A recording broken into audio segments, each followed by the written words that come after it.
con su visión clínica nocturia, que para nosotros que hacemos geriatría todos los días va a ser una visión totalmente aportadora a nuestros conocimientos. Y por otro lado, al doctor Gustavo Garrido, que ahí ya te veo, médico urólogo, que nos va a dar también la visión, pero desde el punto de vista urológico, así que va a ser desde ya un evento espectacular.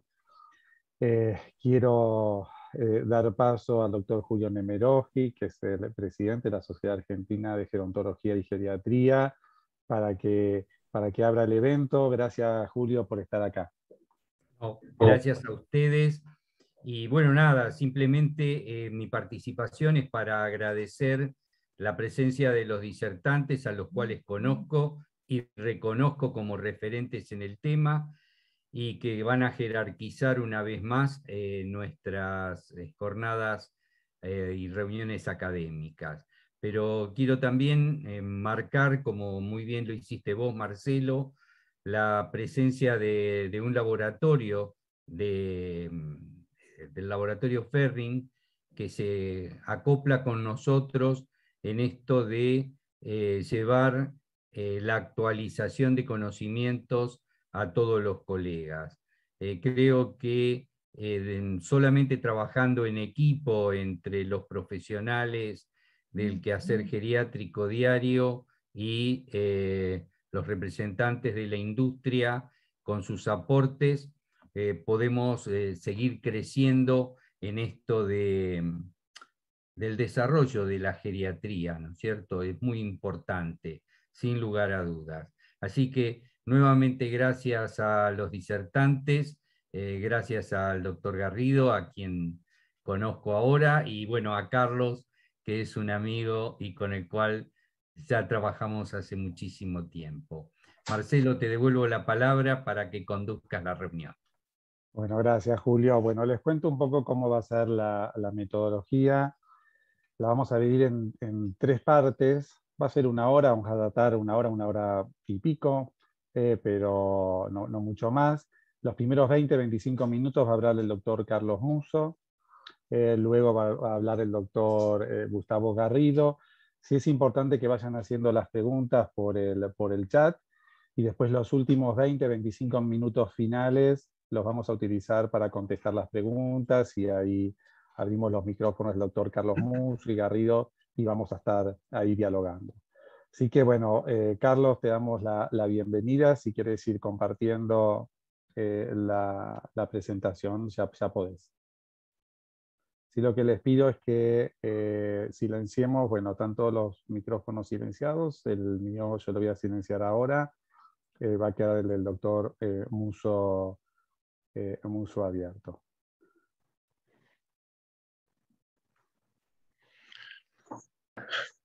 Bien, bueno, muchas gracias, Marcelo, y muy agradecido a todos, a la sociedad y a Serri por la invitación a dar esta charla. Bien, la parte que les voy a comentar yo es referida a la nocturia en el adulto mayor en sus aspectos epidemiológicos y de interpretación diagnóstica, para luego tomar el tema de tratamiento y sus aspectos más urológicos el doctor Garrido. Bien, ante todo, sepamos que hay al menos 2 definiciones de nocturia. Una es la que dice que el hecho de interrumpir el sueño una vez en el periodo nocturno para ir a orinar ya implica ser concebido como una nocturia. Esta es la definición más sensible. Y después hay una que toma el hecho de levantarse por lo menos 2 o más veces, que es otra forma de definirla. Eso vamos a ver la implicancia que tiene, pero sepamos que hay 2 definiciones, la que toma una sola interrupción y la que toma 2 o más. Bien, es una entidad que dentro de los síntomas urinarios bajos es la más prevalente. Según los trabajos vamos a encontrar una prevalencia que ronda entre el 40 y el 60%, y según los trabajos también hay algunos trabajos que la dan como más predominante en los hombres y otra en las mujeres. Pero el concepto es que es una entidad muy frecuente en ambos sexos. Ese es el concepto principal. Luego, esa frecuencia aumenta claramente con el envejecimiento, a tal punto que, por ejemplo, la prevalencia suele ser en los jóvenes de un 20% y llega a subir a un 60% en el adulto mayor. Eso se debe a lo que dije antes de su incremento con el paso del tiempo. Y es una entidad subdiagnosticada y por ende subtratada. Y de ahí vienen un poco las dos definiciones, porque la definición que toma el hecho de levantarse una vez interrumpiendo el sueño para orinar, es porque intenta ser más sensible en el diagnóstico de la entidad y evitar este subdiagnóstico que es conocido y que se tiene que justamente corregir porque es una entidad que, como vamos a ver, trae complicaciones. O sea, es importante su pesquisa para evitar este subdiagnóstico que es muy frecuente. Existen factores de riesgo que incrementan su aparición, por ejemplo, el sedentarismo, la obesidad, la menopausia, la apnea del sueño e incluso las patologías vesicales en general. La importancia de esta entidad, de la nocturia, es porque afecta mucho en el paciente la calidad de vida, el aumento de las morbilidades y la mortalidad. O sea, por eso decimos que es importante resolver el subdiagnóstico existente, porque es una entidad que, si no es abordada y tratada, trae consecuencias malas para el paciente, tanto en su calidad de vida como en su morbimortalidad. ¿Por qué? Porque esa interrupción del sueño lleva a un sueño de mala calidad. El sueño de mala calidad lleva después a una situación de fatiga diurna, de cansancio diurno, que tiene que ver con la mala calidad de vida. Pero por otra parte también lleva un déficit de atención. Entonces la persona está más propensa a caerse, a fracturarse, sobre todo el adulto mayor, e incluso sufrir diversos tipos de accidentes. Y también, como vamos a ver después, este mal patrón de sueño lleva a un trastorno hormonal que trae aparejado todo un complejo de resistencia a la insulina, tendencia a la hipertensión e incluso de baja de las defensas, de inmunosupresión, que también son un factor que agrava la morbimortalidad de las personas. Es decir que el aumento que se ha constatado en la mortalidad de estos pacientes que padecen nocturia, que es de hasta 1.3 veces respecto de los pacientes de su mismo grupo que no tienen nocturia, se debe a factores no solamente accidentales, sino también de índole cardiovascular, porque el paciente empieza a tener más hipertensión, más resistencia a la insulina, o sea que las afecciones cardiovasculares se empiezan a asociar a esta entidad. Bien, ¿cómo empezamos la interpretación de la nocturia? Primero, como dije antes, no alcanza con que el paciente lo refiera, uno tiene que pesquisar, tiene que indagar, porque muchas veces el paciente no lo percibe como un problema y no lo comenta. El primer punto es ir a la búsqueda de la entidad y pesquisar el problema. Luego, el primer punto es si estamos ante una forma poliúrica o no poliúrica. Cuando digo poliúrica, cabe destacar que es tanto poliuria global como nocturna. ¿Qué quiere decir esto? Que la poliuria global va a ser el paciente que tiene la definición de poliuria a lo largo de todo el día, mientras que los pacientes que tienen la poliuria nocturna pueden no ser poliúricos en todo el día, pero sí lo son específicamente en la noche.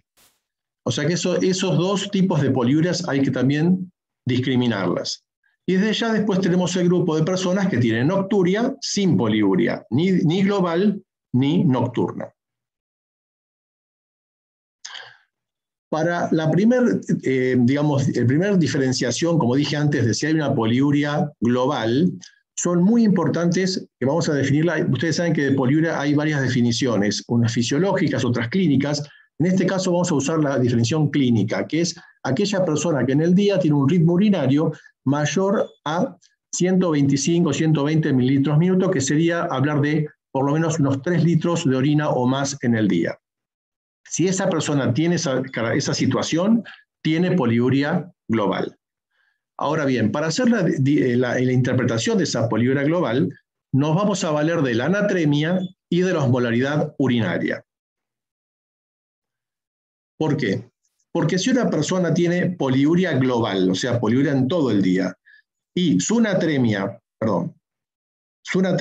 es una anatremia baja, y su osmolaridad urinaria es baja, definimos baja, la osmolaridad menor a 300 miliosmoles por litro, esa persona probablemente sea un potómano, o sea, está generando una poliuria por exceso de ingesta de líquidos. Y de hecho le hacemos una prueba de restricción y esa persona deja de tener poliuria y deja de tener hiponatremia.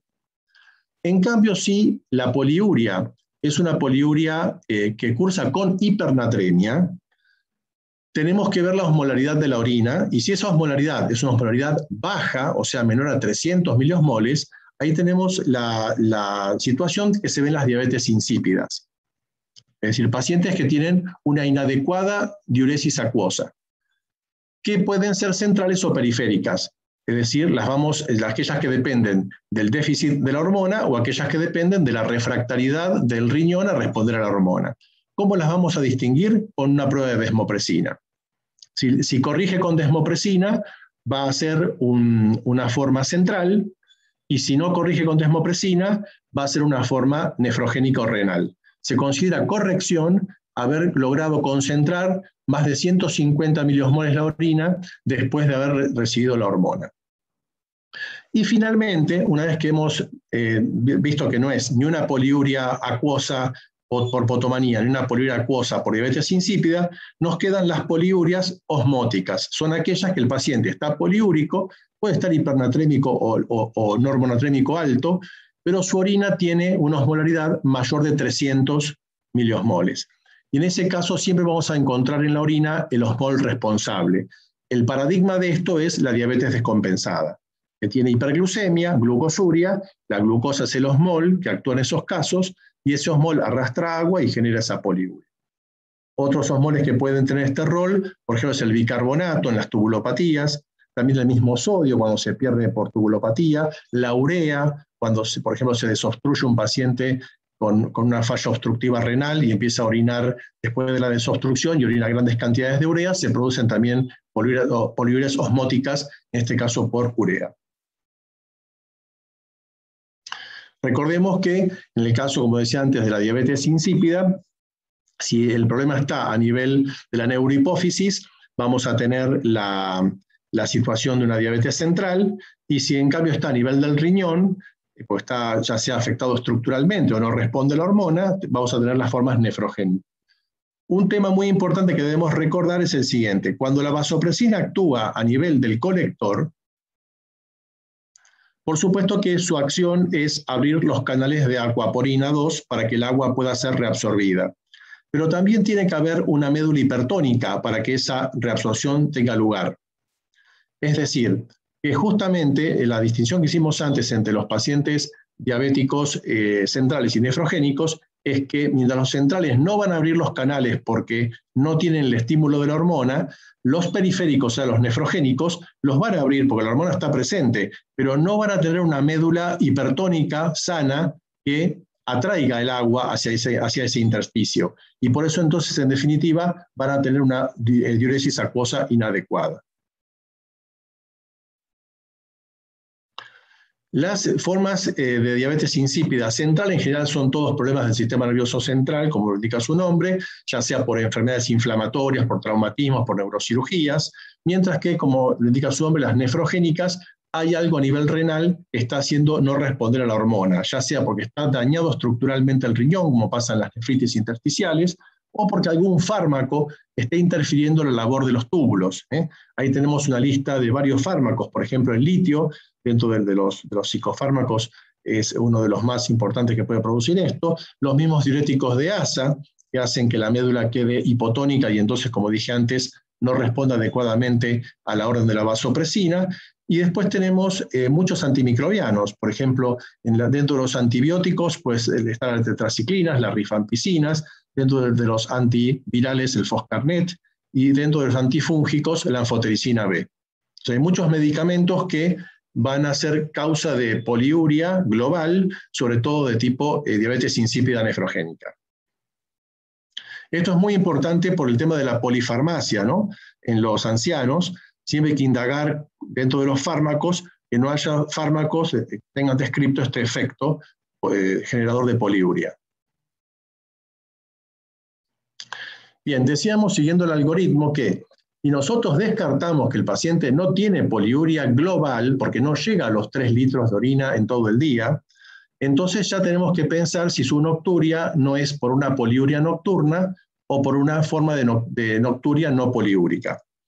La poliuria nocturna, recordamos que no necesariamente tiene poliuria en todo el día, o sea, global. Puede ser solo poliúrico en la noche, cuando en el periodo del sueño, donde se considera que, por definición, tener un ritmo de orina urinario mayor de 90 mililitros por hora, que sería orinar más de medio litro en toda la noche, sería considerado ya una poliuria selectivamente nocturna. Mientras que un paciente que tiene nocturia y no tiene ningún tipo de poliuria, ni global ni nocturna, corresponde a las nocturias no poliúricas, que generalmente son factores vesicales, el mecanismo, que son del campo de la urología. Ya se va a explayar en eso el doctor Garrido. Volviendo a la poliuria nocturna, cuando uno quiere interpretar bien el mecanismo que la está generando, tenemos 2 grandes grupos.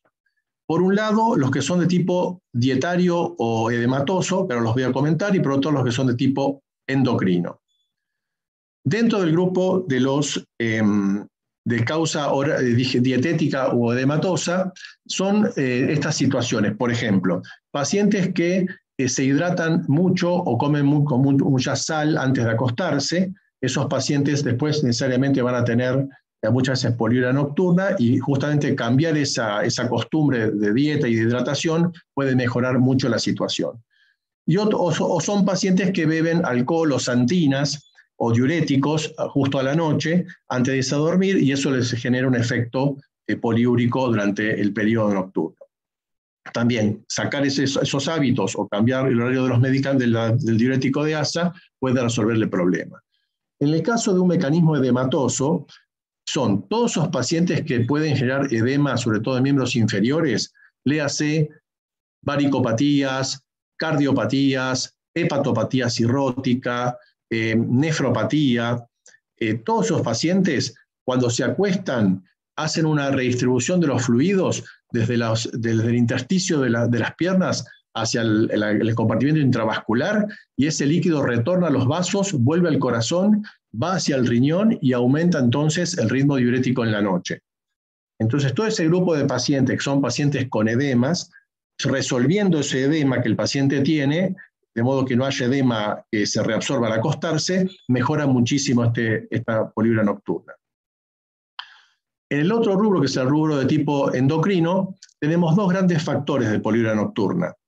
Uno es típico de los ancianos, que es los malos niveles de vasopresina durante el sueño, que lo que hace es que normalmente tenemos un pico de vasopresina en el sueño, en el ritmo circadiano de la vasopresina, que hace que ahorremos agua justamente durante el sueño y no tengamos entonces nocturia. En muchos ancianos, se ve esto prácticamente a veces en el 50% de las poliurias nocturnas, tienen una tendencia a tener menos vasopresina en la noche, y entonces tienen nocturia.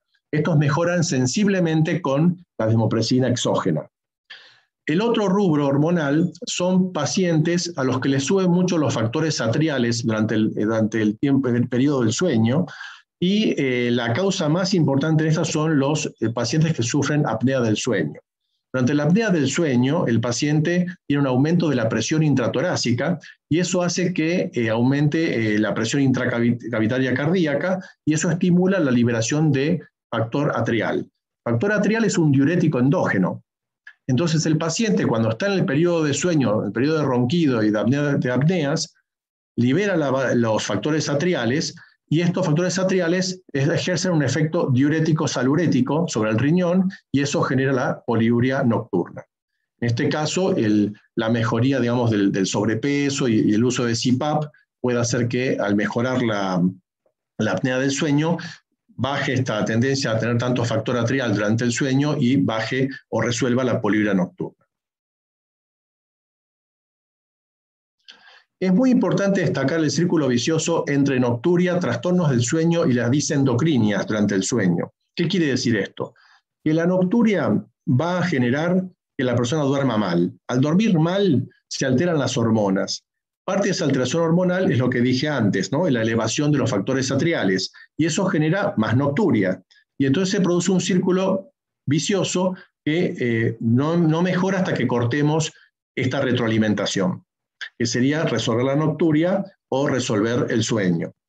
La anamnesis, o sea, el interrogatorio del paciente, ayuda mucho a saber dónde empezó el problema, porque una cosa es que el paciente que empezó siendo un paciente insomne y después empezó a tener nocturia, otra cosa es un paciente que empezó con nocturia y después empezó a tener alteración del sueño. Entonces, eso orienta a cuál va a ser el foco de atención terapéutico inicial según la historia de cada persona. Pero de todos modos, uno u otro tratamiento termina cortando este círculo vicioso de retroalimentación en la nocturia.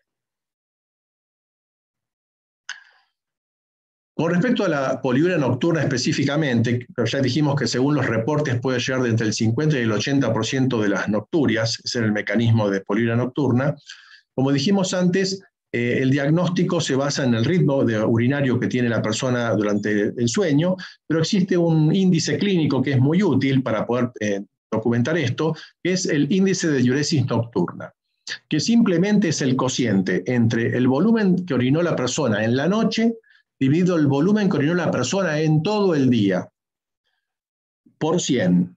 Ese índice, en los ancianos, si da más del 33%, significa que hubo poliuria nocturna y hace diagnóstico de esa subentidad de nocturia. En los jóvenes se usa un valor de corte mucho más exigente, que es un 20%, debido a la menor prevalencia que tiene esta entidad en los jóvenes. Y bueno, este elemento es el elemento más usado para hacer diagnóstico de que la nocturia es por poliuria nocturna, o no. Sepamos que hay una superposición de mecanismos muy frecuentemente. Por ejemplo, un 60% de las poliurias nocturnas tienen también factor vesical, o sea, tienen algún factor urológico que agrava el cuadro. O sea que también es importante tener presente que más allá de todo este algoritmo que hemos planteado para discernir el mecanismo de nocturia, podemos tener mecanismos compartidos. Este es un ejemplo de un registro que se suele llevar a cabo, se le pide al paciente que en el día y en la noche registre los volúmenes que orina, también a los horarios, lo que está haciendo en ese momento, cuánto ingirió. De esto ya se va a explayar después el doctor Garrido, pero era mencionar que es un instrumento diagnóstico muy útil en la nocturia. Bien, entonces repasando, con respecto a la evaluación del paciente con nocturia, ¿qué vamos a tener que siempre tener presente? Que es muy importante el registro de cuántas veces orinó el paciente, qué volumen, y ese registro tiene que ser de por lo menos 3 días, y si esos 3 días incluyen un fin de semana, mejor. También a la par tenemos que tener el mismo registro de volumen y frecuencias y horarios de las ingestas líquidas. También tenemos que censar muy bien los medicamentos para ver que no haya medicamentos que generen poliuria por diabetes nefrogénica, de origen farmacológico. Y también siempre el paciente tiene que ser muy bien evaluado en cómo es su situación cardiorrenal, respiratoria, hepática y venosa periférica, como dije, para descartar que no haya un síndrome edematoso y una redistribución de fluidos al momento de acostarse, que eso es una causa también de poliuria nocturna de tipo hidrosalino. Y finalmente, como dijimos, si detectamos una poliuria global, o sea, una poliuria de todo el día, muy importante saber la anatremia del paciente y la osmolaridad urinaria del paciente para separarlas entre si es diuresis acuosa o diuresis osmótica y sus subtipos. Bien, conclusión, quiero dejar este mensaje. La nocturia es un trastorno de alta prevalencia en el adulto mayor, frecuentemente subdiagnosticada, debe ser buscada muchas veces para encontrarse, porque no es muy referida a veces por los pacientes, tiene que ser pesquisada. ¿Por qué? Porque se asocia a una alta mortalidad y también afectación de la calidad de vida de la persona. O sea que estamos buscando un problema que de ser resuelto tiene un impacto muy positivo en el pronóstico de calidad y cantidad de vida del paciente.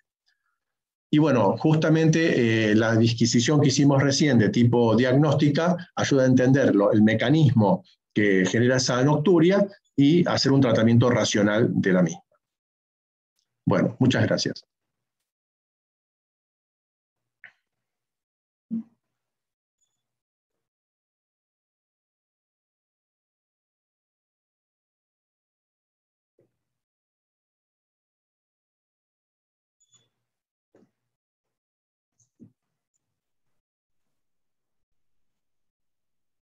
Ahí estoy yo.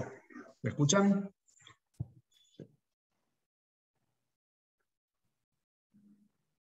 Doctor Sapira.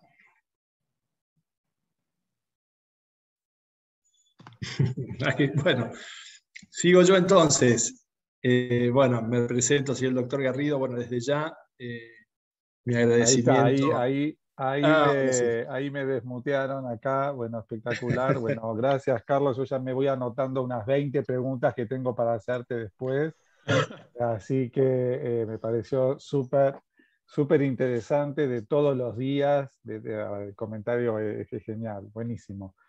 Y bueno, Gustavo, escuchamos con gusto tu charla para después ahí abrir a la discusión general. Bueno, anímense a ir haciendo preguntas que después las vamos a ir contestando. Bueno, gracias, Gustavo. Bueno, ahora sí. Muchísimas gracias a la Sociedad Argentina de Gerontología y Geriatría, doctor Nemerovsky, doctor Sapira. La verdad que es un honor poder participar con ustedes en esta charla. Vamos buscando la charla para compartirla. No sé si ya la están viendo.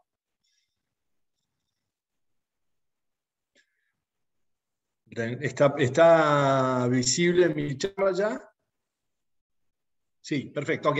Bueno, desde ya, bueno, muchísimas gracias.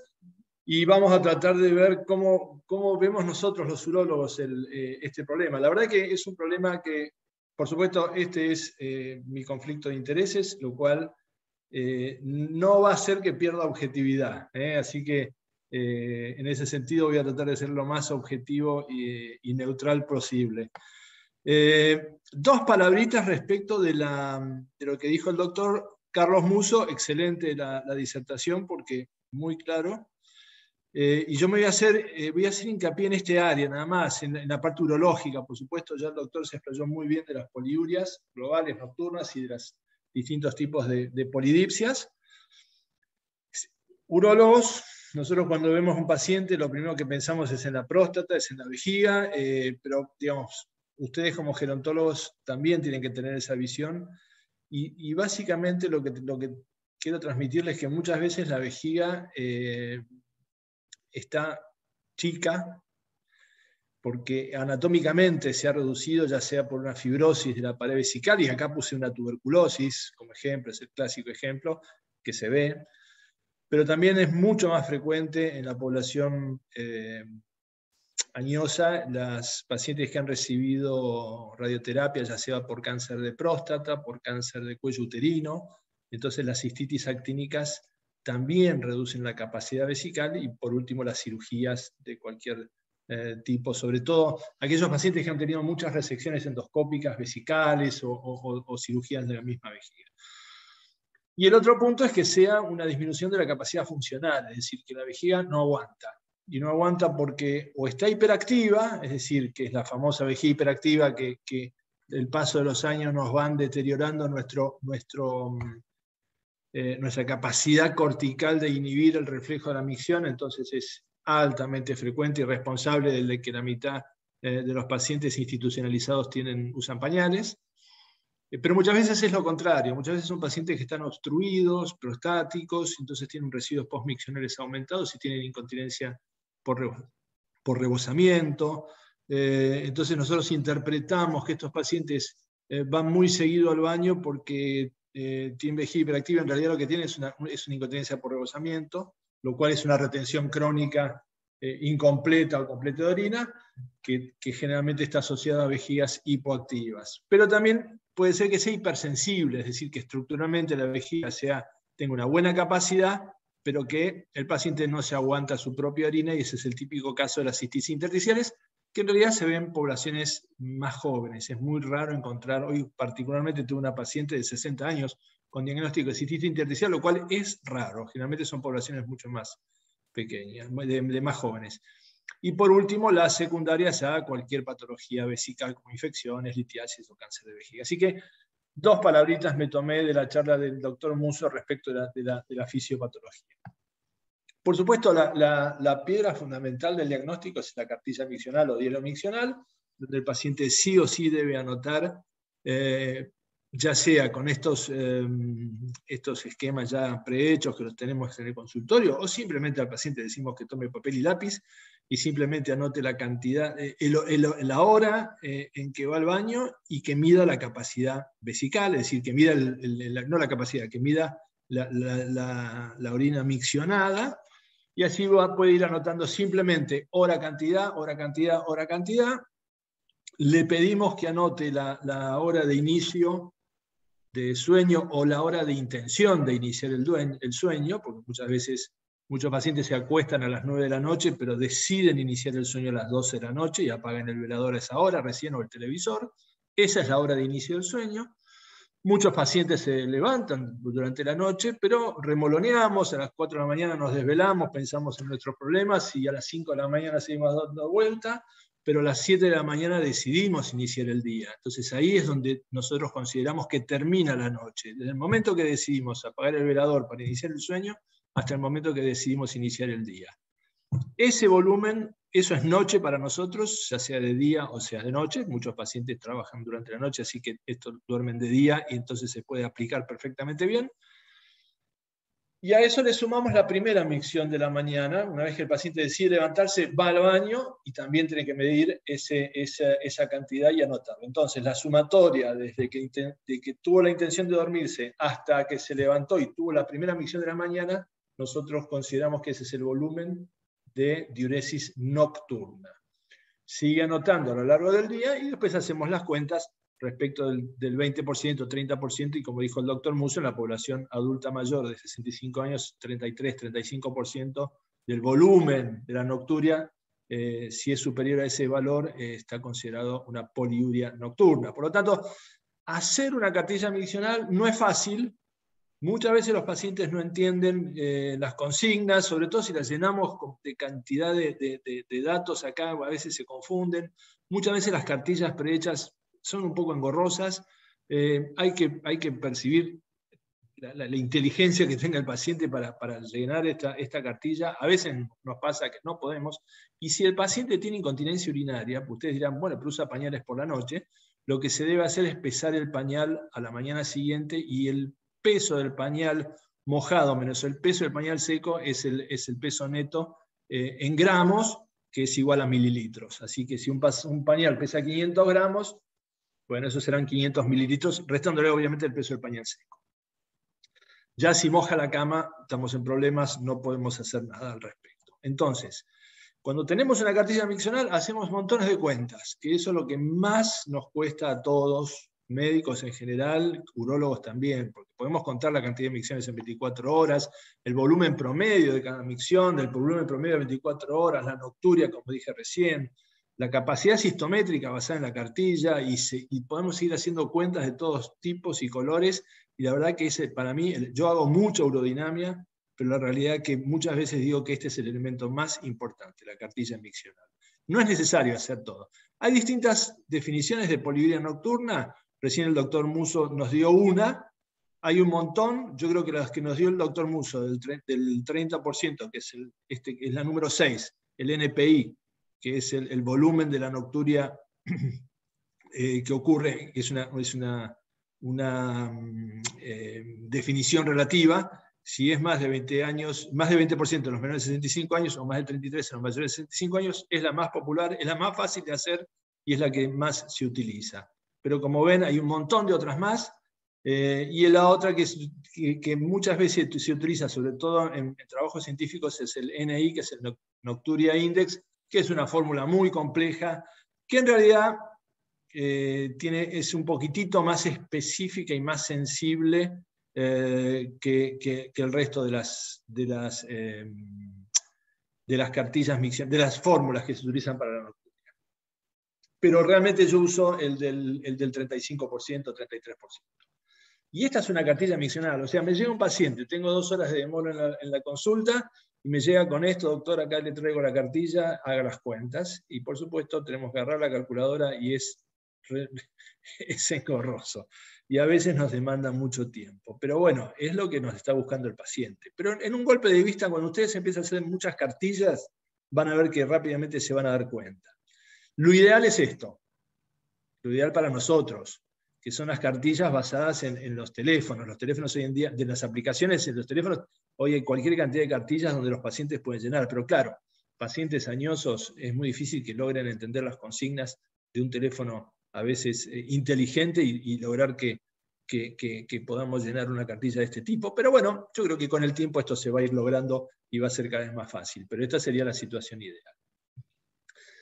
Entonces, teniendo acá este pequeño algoritmo, tenemos que la frecuencia miccional está aumentada. Entonces, tenemos que saber si el volumen está reducido. Entonces, rápidamente, sin hacer tantas cuentas, damos un golpe de vista y vemos que son todas micciones escasas, 20, 25, 80. Entonces digo, bueno, puede ser una cistitis tuberculosa, puede ser una vejiga de baja capacidad, tengo una capacidad vesical reducida, de tipo orgánica. Pero si miramos bien con un poquitito de atención, rápidamente en ese golpe de vista vemos que tenemos acá 380, 490 centímetros cúbicos. O sea, con eso solo ya están descartando una capacidad vesical disminuida desde el punto de vista orgánico o anatómico. Entonces ya sabemos que puede ser esto, una vejiga hipersensible o una vejiga hiperactiva. Por lo tanto, la cartilla hay que entrenarse, hay que hacer varias, hay que tener la paciencia de a veces tener la calculadora, pero cuando ustedes hacen 4, 5, 6 cartillas, enseguida le toman la mano y es mucho más fácil, mucho más sencillo de lo que parece. Como decía recién, cuando las capacidades vesicales son tanto orgánicas o funcionales están reducidas, ahí el terreno del urólogo, empezamos a hacer todo tipo de investigaciones, cultivo de Koch si sospechamos una tuberculosis, ecografías, medición de residuo postmiccional para ver si tiene un rebosamiento, es decir, si vacía bien la vejiga, flujometría, urodinamia, cistoscopía, PAP, biopsia, todo lo que se les ocurra. Pero ya es el terreno un poquito nuestro. Pero ustedes ya saben con una cartilla miccional si tiene una capacidad reducida funcional u orgánica. Por supuesto que si complejizamos un poquito más y no tanto las cosas, muchas veces les pedimos, si no nos queda muy claro, le pedimos al paciente que repita la cartilla y que yo no lo hago habitualmente de primera. Muchas veces de primera intención se le puede pedir que hagan la cartilla con la ingesta de líquidos. Entonces ponen café, gaseosas, etc. Y eso nos puede ayudar a ver si el paciente está teniendo una ingesta hídrica muy exagerada. Muchas veces cuando yo lo hago de segunda intención, cuando le hago una segunda cartilla, bueno, vamos a ver un poquito qué estás tomando, entonces a eso nos puede ayudar. No voy a hablar de lo que es las poliurias globales, ni las ingestas aumentadas por polidipsia psicogénica, o la potomanía, o las polidipsias por poliuria, las diabetes, etc. Eso es todo terreno que ustedes obviamente manejan excelentemente bien, y el doctor Carlos Musso recién nos comentó bien, pero sí nos vamos a la poliuria nocturna, que es lo que nos trae acá esta noche, y hacer los diagnósticos diferenciales obviamente es lo más importante. Entonces, yo, como urólogo, quiero saber si mi paciente, antes de darle una desmopresina, quiero saber si tiene una insuficiencia cardíaca congestiva, si tiene apneas de sueño, si tiene edemas periféricos, ya sea por insuficiencias venosas, si está tomando drogas que afectan la secreción de la vasopresina, y esos son el litio, las tetraciclinas, o si está tomando diuréticos en horarios no recomendados. Entonces, ahí de esta manera puedo saber si este paciente tiene una poliuria nocturna o un síndrome de poliuria nocturna, que es aquel síndrome de poliuria nocturna, esa poliuria nocturna que no está generada por todos estos diagnósticos que antecedí aquí. Hay cuestionarios, este está en inglés, hay ya la versión en castellano, que se llama Tango, justamente lo puse porque es un tango, pero es muy sencillo de darse cuenta de que acá, con algunas preguntas, podemos saber si esto tiene un origen cardiometabólico, si tiene que ver con las apneas de sueño, si tiene que ver con el tracto urinario, y en general cómo impacta en la salud de vida. Yo creo que no es tan necesario, hay una forma larga de 57 preguntas, una corta de 22 preguntas. Creo que un buen interrogatorio no reemplaza, perdón, mejor dicho, un cuestionario de estos no reemplaza un buen interrogatorio. Así que sabemos que tenemos esto. Y también tenemos cuestionarios de calidad de vida, que esto tiene que ver más en trabajos científicos. Realmente yo puedo usar estos o no, esto depende del hábito de cada médico. Si quiere usar cuestionarios validados, existen cuestionarios validados de calidad de vida y nocturia, que es un poquitito más sencillo, pero digamos, nos puede ayudar muchas veces en el diagnóstico y en la evolución del paciente, a ver si esto está realmente lo que hemos prescrito nos sirve. Dos palabritas sobre los fármacos. Sabemos que todos estos fármacos generan poliuria, diuréticos, inhibidores de recaptación de serotonina y noradrenalina, los bloqueantes de canales de calcio, tetraciclinas y litio, provocan poliuria. Sabemos que hay pacientes que tienen trastornos de sueño directamente, y no es tanta la poliuria, sino que la nocturia está generada por los trastornos de sueño, y ahí tenemos en celeste todas las drogas que generan, por supuesto, anfetaminas, desde ya, pseudoefedrina, etcétera, y todo lo que tienen ahí después. Y sabemos que hay fármacos, son muy poquitos, que generan hipersensibilidad en la vejiga por distintos mecanismos. La ketamina es uno, lo estamos viendo en los chicos que van a las fiestas electrónicas y a veces toman ketamina. El ácido tioprofénico y la ciclofosfamida son particularmente tóxicos de la vejiga.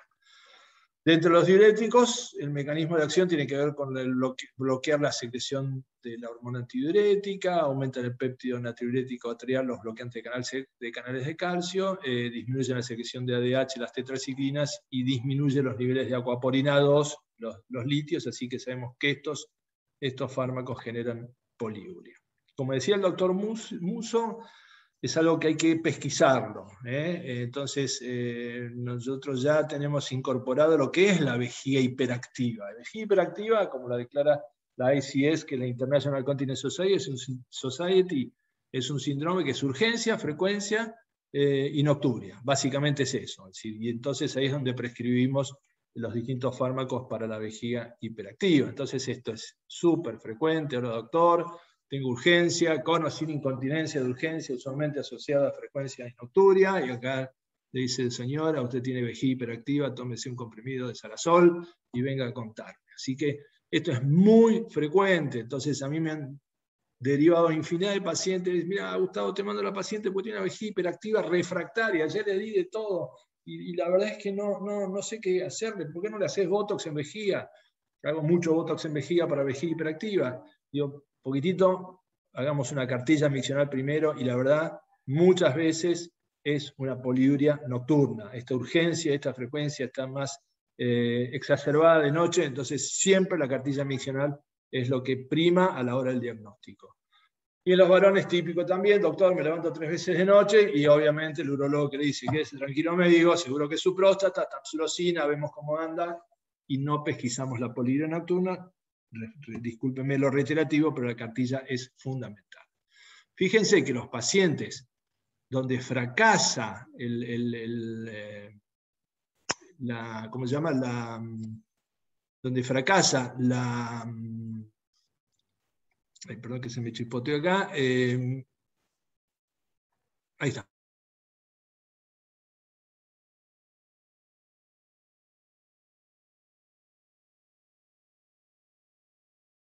Poliuria nocturna.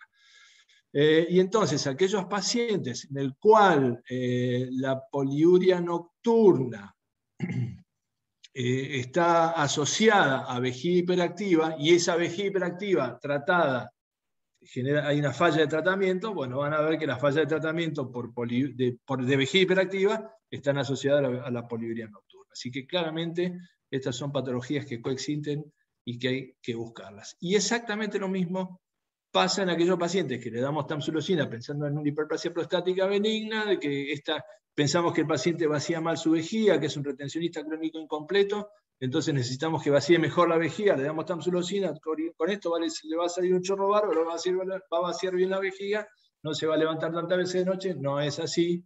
Pesquisemos la poliuria nocturna, porque son típicos los pacientes que cuando no los pesquisamos son fracasos de tratamiento. Y peor cuando los operamos. Muchas veces los operamos pacientes que tienen hiperplasia prostática y su queja principal es la nocturia, entonces los operan un chorro genial, pero se siguen levantando varias veces de noche. Así que la cartilla, nuevamente, discúlpenme, es fundamental. 2 palabras respecto a la hipertensión no tratada. lo que se ve es que esta hipertensión no tratada está muy asociada, fuertemente asociada, la no controlada, a la poliuria nocturna. Entonces, en este trabajo anterior, que es un trabajo japonés, lo que se ve es que pacientes divididos en grupos con hipertensión, sin hipertensión, hipertensión tratada, controlada y las no controladas, aquellos pacientes que tenían la hipertensión no controlada tenían índices de poliuria nocturna mucho mayor, así que atención con esto. Para ir terminando entonces, vamos con el tratamiento, y dijimos que estamos hablando de la desmopresina, que es un análogo la desmopresina es un análogo de la vasopresina, es un análogo sintético, pero no nos olvidemos de los cambios de estilo de vida. Yo creo que antes de iniciar un tratamiento con desmopresina es fundamental investigar qué hábitos tiene este paciente. Entonces, está de moda tomar mucho agua mineral para nuestro cutis. Le decimos, doctor, ¿cuánto es lo normal? ¿Cuánto tengo que tomar? Bueno, algunos dicen 1%, otros dicen el 2% de peso corporal del paciente, así que más o menos le decimos eso. Lo más habitual es que escuchan que digan, no, 1 litro, 1,5 litros, 2 litros, escuchamos de todo.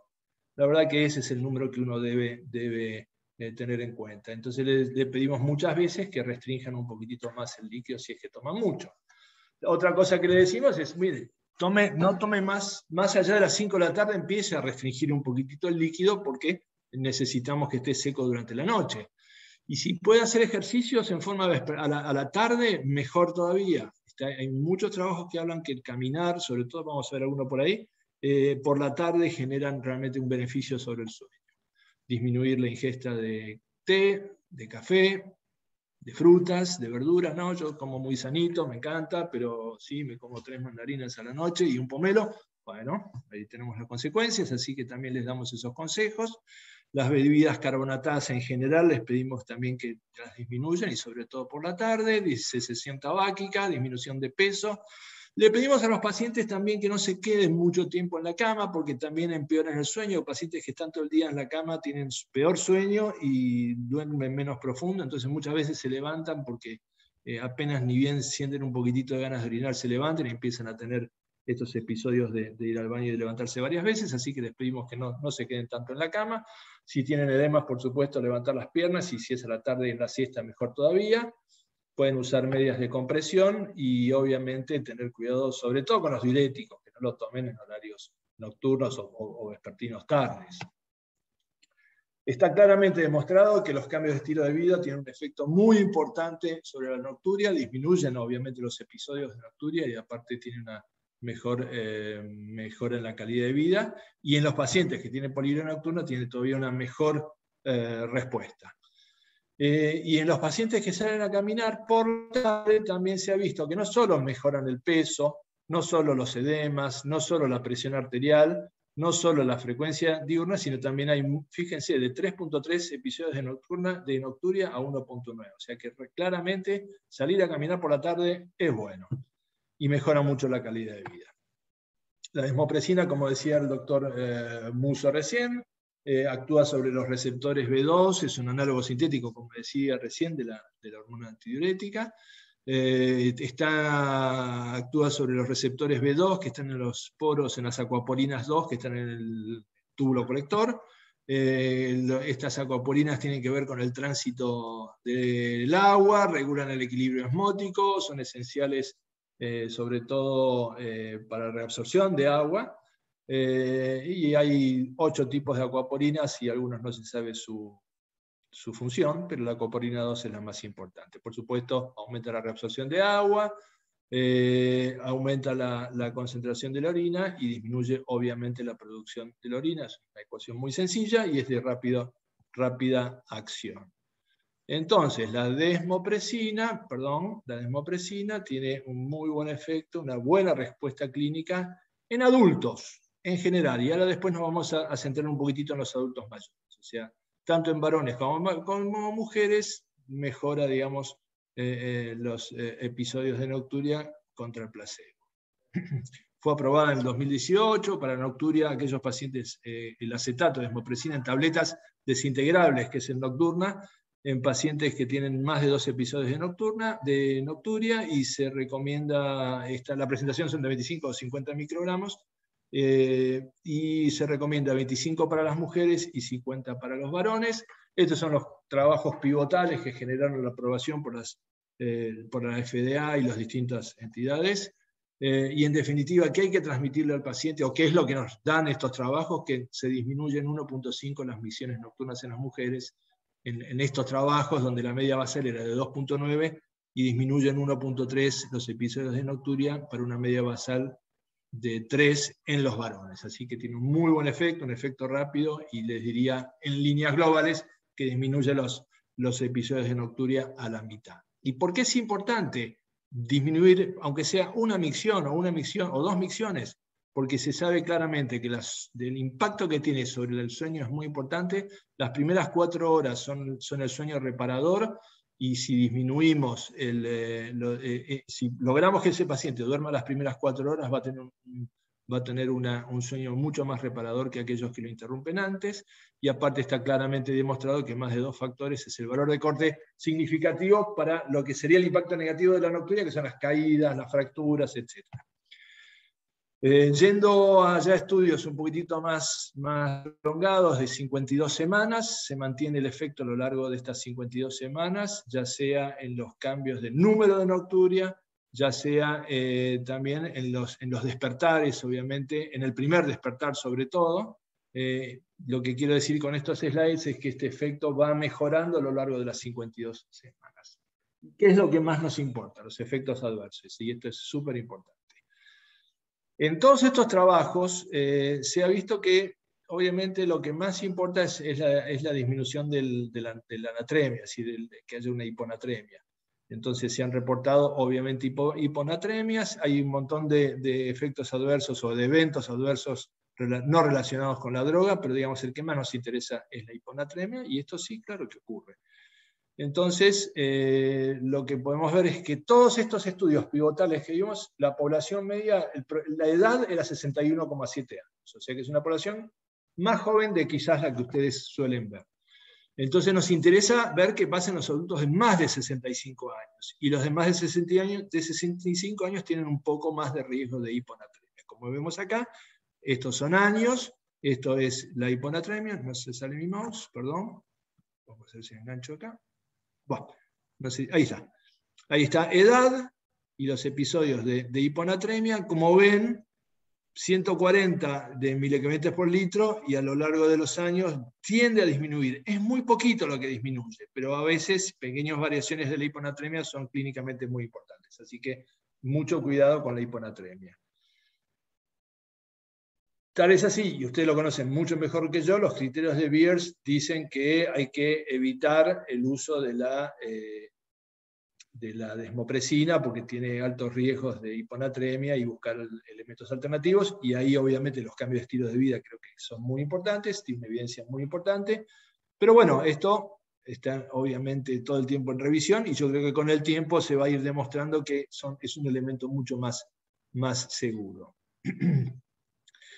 En general, las sociedades, la ICS, que es la International Continence Society, tiene ciertas contraindicaciones. Por supuesto, aquel paciente que tiene sodio de 130 a 135 está contraindicado el uso de desmopresina.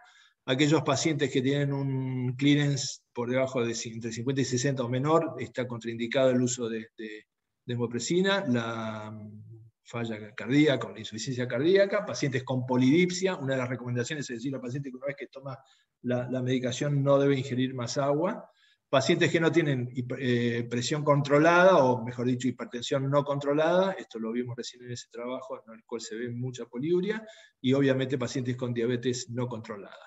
Pacientes que tienen apneas de sueño o edemas muy importantes, obviamente la causa es esa, no es una poliuria nocturna, y obviamente las medicaciones que recién les comenté también tienen estas contraindicaciones. La FDA dice exactamente lo mismo que dije acá, y tiene lo que se llama un black box, es decir, una alerta en el cual hay que tener cuidado con las hiponatremias. Predictores de hiponatremia en los adultos mayores son que tenga un sodio menos de 135, que tenga un clearance menos de 60, que sea mayor de 65 años, y que esté tomando drogas hipolipemiantes, o que tenga elevados monocitos. Esto tiene que ver con los estados inflamatorios, donde obviamente también hay un juego con el sodio, en el cual también se vio que es un predictor de la hiponatremia. Por lo tanto, es fundamental, y con esto ya voy terminando, es fundamental el monitoreo del sodio. Yo lo hago antes, lo hago al tercer día, al séptimo día, al día 14, al día 28, y después lo hago cada 6 meses. Pero si el paciente tiene síntomas de hiponatremia y le chequeamos que esta hiponatremia está entre 130 y 135, se suspende el tratamiento. Si en cambio está asintomático, pero también están esos valores de sodio, también empezamos a prender las alarmas, hay que monitorearlo. Por supuesto, no aumentamos la dosis si está con 25, y obviamente a aquellos pacientes les pedimos obviamente el tema de la restricción hídrica, pero es fundamental el monitoreo. Pacientes que están bien monitoreados no van a correr ningún riesgo. Y creo que con esto termino. Podemos decir que es una patología prevalente, podemos decir que tiene un gran impacto en la calidad de vida, es multifactorial, tal como nos enseñó el doctor Musso recién, es fácilmente detectable con una cartilla miccional. Los cambios de estilo de vida son fundamentales y tienen mucho impacto. Y si esto no es suficiente, tenemos a mano la desmopresina, que es segura, eficaz, 25, al revés, sí, no, está bien, 25 en varones y mujeres, y 50 en varones. Reduce los episodios de nocturia, mejora la calidad de vida a corto y a largo plazo, y obviamente requiere un monitoreo del sodio. Y como decía el doctor Musso recién, es necesario que tengamos una acción en conjunto para evitar y para mejorar el tratamiento de nuestros pacientes y evitar las complicaciones. Muchísimas gracias. Bueno, muchísimas gracias, Gustavo, muchísimas gracias, Carlos. A ver, Oscar, si podemos desmutear al doctor Musso.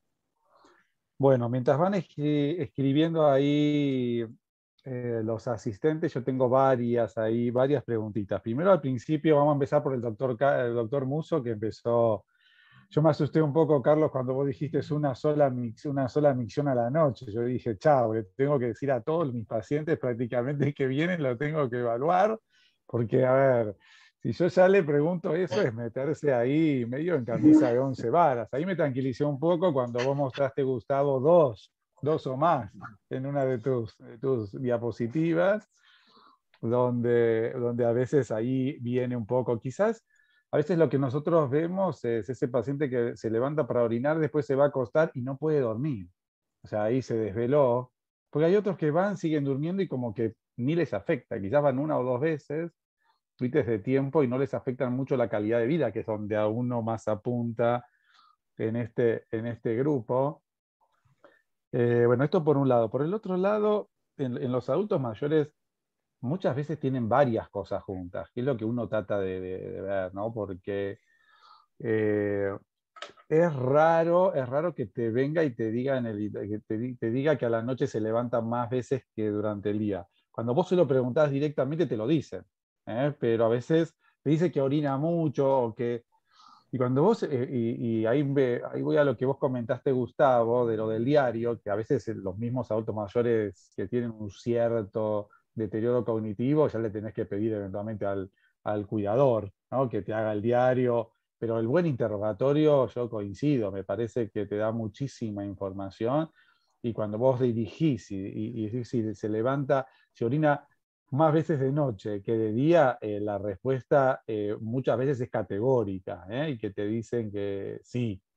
Entonces, en esto del que a mí me ronda acá, es que no vas a encontrar una única causa, y quizás tiene. Si es un hombre, va a tener problemas prostáticos, y encima tenés que ver si no tiene apnea del sueño. Entonces, ¿cómo vas descartando todo eso a la hora de indicarlo? Y ahí viene mi pregunta a ambos. Yo agarro y estoy frente a un paciente que y le pediste un ecocardio y tiene trastornos en la relajación ventricular, ya tiene un poco de falla diastólica, entonces quizás también retiene un poco de líquido. Entonces, y a la noche cuando está acostado quizás reabsorbe un poco más. ¿Cómo manejas esa situación de ese paciente que tiene potenciales causas para su nocturia? Yo siempre pensando en la indicación de desmopresina, ¿no? Entonces digo, bueno, ¿cuándo se la voy a indicar si yo a priori tengo potenciales causas que quiero ir descartando? ¿Cómo hago la aproximación en ese paciente? Bueno, en mi caso particular, porque siempre esto se trabaja, como decía el doctor Garrido, en conjunto con urología y urología con nefrología. Yo considero que mi rol es estar muy seguro de que no es una poliuria global, primero, y después que si es una poliuria nocturna, como bien decías vos, esté descartados los mecanismos edematosos o los mecanismos de ingestas indebidas de líquido, sal y agua antes de irse a dormir. Yo apunto primero a que todo eso corregirlo lo máximo posible. Y si el cuadro continúa, bueno, uno ya piensa si no hay un tema, como dije antes, si es una poliuria nocturna, un tema endocrino, disendocrinia, y ya es importante también pensar en factores vesicales, ¿no? Pero me parece que un rol principal, si hay comorbilidad, es que sobre todo que degenere edema, uno tiene que estar primero muy seguro de que corrigió eso. Porque si no, como decís vos, por ahí uno después ayuda a la polifarmacia, ¿no? Entonces, tratar de corregir primero que si hay un factor hidrosalino sospechado, que esté resuelto, como bien decía el doctor Gustavo, o si es un factor venoso con medias de descanso, y bueno, si es un factor, digamos, de cualquiera de los síndromes edematosos clínicos, tenerlo corregido, digamos, ¿no? Ya sea cardiopatía, nefropatía, hepatopatía, por lo menos que no esté en un estado edematoso que justifique una poliuria nocturna. Gracias, Carlos. Y vos, Gustavo, cuando te llega a vos, ¿qué descartás vos primero? O sea, ¿qué estudios básicos vos le pedís? Si le pedís algún estudio antes de indicarle la desmopresina. Sí, por supuesto que en la práctica, como urólogo, lo primero que uno sospecha en un varón, obviamente que es un mal vaciado vesical y por ahí una aproximación demasiado rápida, sin hacer un interrogatorio como corresponde, me va a llevar a que le indique tamsulosina y después vemos. Y yo hablo de la práctica. La realidad es cartilla miccional. La verdad es que si nos tomamos lo que debemos para interrogar y preguntamos si el paciente tiene edemas vespertinos, si el paciente es roncador, si tiene apneas de sueño, si se levanta cansado, todo lo que tenga que ver con la insuficiencia cardíaca, etc. Por supuesto que vamos a ir orientando el diagnóstico. Pero en general mi aproximación es en la práctica, y esto da para mucho, para charlar mucho. En la práctica probablemente venga el paciente, digamos, con síndromes de obstrucción infravesical por hiperplasia prostática benigna, y lo más probable es que nos empecemos a orientar para ese lado y que el paciente se siga quejando de la nocturia. Entonces, ahí recién le pedimos la cartilla miccional. Lo ideal sería pedirle la cartilla miccional en la primera A mí me cita. encantó lo de tango, lo de tango, que en realidad si vos te pones a ver, yo vi rápidamente las preguntas, son preguntas clínicas que vos le haces al paciente. Absolutamente. Son Clínicas. preguntas que las tenemos que las deberíamos tener en la cabeza para preguntar, ¿no? A ver, que tiene que ver con desde apnea del sueño, problemas cardiológicos, problemas prostáticos, vejiga hiperactiva. O sea, son cosas que uno debería tener. A veces que uno dice el cassette de que vos le preguntás por cuestiones, no sé, de dolor de pecho y ya tenés el cassette metido adentro y el cassette para esto me parece que es clave. Y la pregunta, siempre pensando en esto que vos comentaste recién, vos pensaste que era prostático, le diste medicación y después sumás medicamentos, porque si el paciente tiene algún problema prostático o tiene una vejiga hiperactiva, vos le das dos, o sea, le das desmopresina. A ver, ¿Qué cosa? A ver, acá. Bueno, ahí, a ver, estamos. Sí. Bueno, ¿me escuchás? Perfectamente. Sí, yo entendí la pregunta, apunta a la vejiga hiperactiva. Bueno, ahí tenemos todos unos grandes problemas respecto de la medicación, ¿no? En el cual hay una sobreindicación de anticolinérgico y en realidad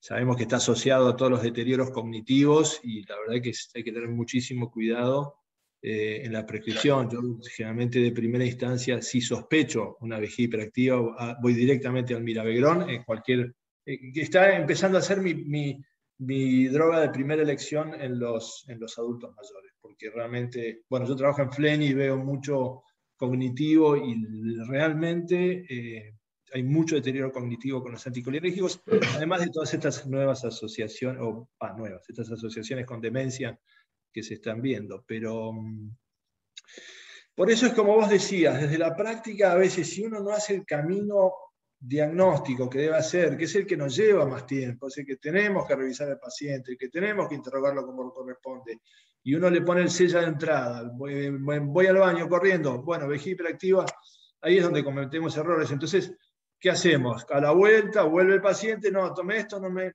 hizo bien, bueno, probá esto, bueno, no me hizo bien, recién ahí empezamos a pensar, ¿no será una poliuria nocturna? Yo creo que la realidad creo que un poco es esa. Lo que debemos es corregir eso que está mal y de esa manera hacer las cosas bien. Y repito, la cartilla es lo más sencillo. Es lo más sencillo. Perfecto, perfecto. Y a ver, ¿cuándo pensás vos que es a ver, para Carlos y para Gustavo, ¿cuándo creen ustedes que nosotros como médicos de atención primaria, como médicos clínicos, geriatras, deberíamos derivarle al paciente? Carlos. Personalmente, como ustedes son fundamentalmente clínicos, en el caso del nefrólogo, yo creo que si ustedes detectan una poliuria global, ahí la interconsulta, sobre todo si parece nefrogénica, ahí la interconsulta cabe, porque muchas veces la poliuria nefrogénica es la punta de ovillo para descubrir una enfermedad renal, que se manifestó como poliuria nefrogénica, y después de ahí llegamos incluso eventualmente a un diagnóstico de una entidad renal. Lo demás, que sería el tema, digamos, como decía, de los factores dietarios o de síndromes edematosos, creo que perfectamente lo puede manejar geriatría, ¿no es cierto? Y bueno, eso con respecto a lo que sería el rubro de la relación entre geriatría y nefrología, ¿no es cierto? ¿Y vos, Yo creo que Carlos? lo mismo. Gustavo. Lo mismo, yo creo que el manejo clínico es de ustedes. No tengo dudas que la poliuria nocturna la van a detectar ustedes y realmente nosotros vamos a actuar cuando tengamos que actuar sobre las vías urinarias, es decir, ya sea una vejiga hiperactiva o sobre una hiperplasia o obstrucción por hiperplasia prostática o lo que sea después, obviamente. Estoy hablando de cosas más prevalentes, por supuesto. Pero creo que la poliuria nocturna creo que es muy... Lo detectan más ustedes. Entonces, si después ven que a pesar de la poliuria nocturna, el paciente orina mal o tiene una vejiga hiperactiva, bueno, y es refractario a algún tipo de tratamiento de primera o segunda línea farmacológica, bueno, nos iremos después a Botox, qué sé yo, todas estas cosas que hacemos con una vejiga hiperactiva, pero creo que el manejo... ¿Y vos usás mucho, Gustavo, en este tipo de situaciones un estudio urodinámico? O sea, ¿vos pensás que puede aportar si eventualmente la clínica te genera dudas? A ver, estudio urodinámico te diría que yo lo solicito en situaciones en el cual estoy sospechando una vejiga neurogénica, y es un territorio que nos volvemos a meter en camisa 11 varas porque un paciente con un Hacking Adams es una vejiga neurogénica, no hay duda, pero un paciente con una atrofia cortical difusa por el paso de la edad también sigue siendo una vejiga neurogénica y creo que no es necesario pedirle una urodinamia. Es decir, en ese caso, y hablando puntualmente de vejiga hiperactiva, lo haría en situaciones de vejiga hiperactiva refractaria a farmacoterapia, donde tengo que decidir ya lo que son los tratamientos de tercera línea, que son toxina botulínica o estimulación de nervio tibial, etc. Esa es la situación para vejiga hiperactiva. Y en obstrucción, te diría que se lo pido solamente en aquellos pacientes que estoy pensando en un detrusor que ha claudicado por la obstrucción. ¿Qué quiero decir? Un daño miogénico, un detrusor ya que no tiene fuerza, que pasó muchos años luchando contra la próstata ya perdió fuerza, tengo que tomar alguna decisión, si lo opero o no lo opero para desobstruirlo, pero que seguramente si lo opero y esa vejiga no funciona, el paciente no va a andar, entonces debo saberlo de antemano antes de operarlo. Entonces, ¿cuándo se pide urodinamia? Ante sospecha de vejiga neurogénica, ante sospecha de daño miogénico del detrusor secundario a obstrucción de larga data. Perfecto, o sea, para esta indicación previo a la desmopresina no tendría una No. indicación clara. No, en absoluto. No, en absoluto. Perfecto. Bueno, ya estamos llegando al final del evento. Bueno, si alguno más quiere hacer alguna pregunta, acá... Marcelo, perdón, Decime. Perdón, no, un par de comentarios que creo que pueden también ayudar al geriatra, digamos, asistencial, ¿no? Con respecto a este tema y en el ámbito nefrológico, ¿no? Uno es, por ahí, cuidado con esta definición de poliuria por los 3 litros diarios, porque ustedes saben que la definición correcta de poliuria no pasa por su volumen, sino porque la persona elimine los osmoles que tiene que eliminar por día. ¿Qué quiero decir con esto? Que se puede estar poliúrico con 1500 de orina en el día. Eso es un tema que lo quiero mencionar. ¿Por qué? Porque si ustedes tienen un paciente que les impresiona que está poliúrico y no llega a los 3 litros y está en el límite, acá hay una evaluación más fina de si es una poliuria o no. ¿Me explico? Porque el diagnóstico exacto no pasa por el volumen solamente. Entonces, si ustedes tienen la sospecha de que puede haber un mecanismo poliúrico en un volumen borderline, también es una forma de charlar, de interconsularlo y charlarlo con el nefrólogo, porque podría haber lo que se llama una poliuria encubierta, o sea, una no poliuria encubierta, digamos. O sea, tener un volumen inferior a 3 litros, pero el paciente tener una diabetes insípida, por ejemplo. ¿Está bien? Ese es un concepto que quiero transmitirlo, porque hay formas parciales de diabetes insípida. Uno cuando lo explica, para ser docente, lo explica en blanco y negro, dice central, periférica, pero en realidad también se divide en completo o parcial. Y entonces hay formas parciales que no llegan a reunir por ahí los criterios totales, pero están en la frontera, y si están bien diagnosticadas se benefician del tratamiento correcto. Y el otro tema es también para la parte asistencial clínica, gerontológica, geriátrica, ojo con los fármacos y su gran chance de poder dar nefritis intersticial. Muchos fármacos dan a veces nefritis intersticial y uno no lo percibe a simple vista, y eso puede ser una de las causas de estas formas nefrogénicas que mencionaba antes, de poliuria o de diuresis acuosa, que en definitiva son mediadas por un fármaco. Una vez suspendido ese fármaco, revierte la nefritis intersticial y se va la entidad. Entonces, sobre todo en los ancianos con su polifarmacia, nunca olvidarse de que puede haber por los fármacos mecanismos reversibles de nefritis intersticial, y que tal vez la prueba terapéutica de sacar ese fármaco y reemplazarlo por otro que no tenga ese efecto puede ser una forma de una prueba terapéutica y resolver el cuadro, ¿no? Bueno, gracias, Carlos. Bueno, Julio, te invito, si querés habilitar tu micrófono, a cerrar el evento. Bueno, muchísimas gracias. Me parece sumamente interesante porque hace a nuestra práctica cotidiana. Esto es una realidad.